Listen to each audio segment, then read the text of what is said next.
ఏడాదికి ఒక్క సినిమా అయినా రిలీజ్ చేయాలని స్టార్ హీరోలంతా ఎప్పటికప్పుడు చెబుతూనే ఉంటారు. ఇది విని విని అభిమానులకు కూడా బోర్ కొట్టేసింది. అది మాటల వరకే పరిమితం, చేతల వరకు సాధ్యం కాదని ఓ అంచనాకి వచ్చేశారు. అభిమానులు కూడా ఆ విషయాన్ని మర్చిపోయారు. కానీ హీరోలు మాత్రం మర్చిపోలేదండోయ్. ఇప్పటికీ చేస్తామనే అంటారు. కానీ అది జరగదు. ప్రస్తుతం కనీసం 2 ఏళ్లకైనా ఓ సినిమా చేయగలుగుతున్నారు. ఇకపై అది కూడా సాధ్యం కాదు.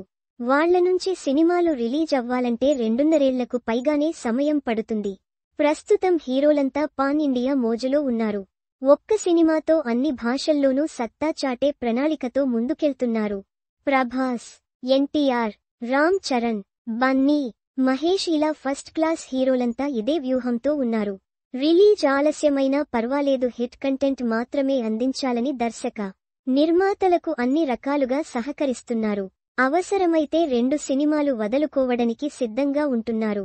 సరిగ్గా ఇలాంటి సమయంలో నిర్మాత బన్నీ వాస్ స్టార్ హీరోలందరికీ చురకలంటించిన సంగతి తెలిసిందే. పెద్ద హీరోలంతా 2 ఏళ్లకు, 3 ఏళ్లకు ఒకే సినిమా రిలీజ్ చేస్తుంటే థియేటర్ వ్యవస్థ కుప్పకూలుతుందని హెచ్చరించాడు. థియేటర్ ఆక్యుపెన్సీ అన్నది ఎలా ఉందో హీరోలంతా తెలుసుకోవాల్సిన ఆవశ్యకత ఉందని సూచించాడు.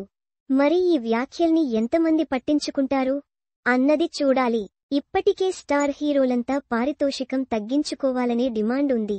సినిమా నిర్మాణ వ్యయం నిర్మాతకు భారంగా ఉందని పెట్టుబడిలో పావువంతు హీరో పారితోషికంగానే పోతుందనే మాట ఎప్పటినుంచో ఉంది. మరి ఈ పరిస్థితులన్నింటిపై స్టార్ హీరోలంతా కూర్చుని ఆలోచిస్తారేమో చూడాలి.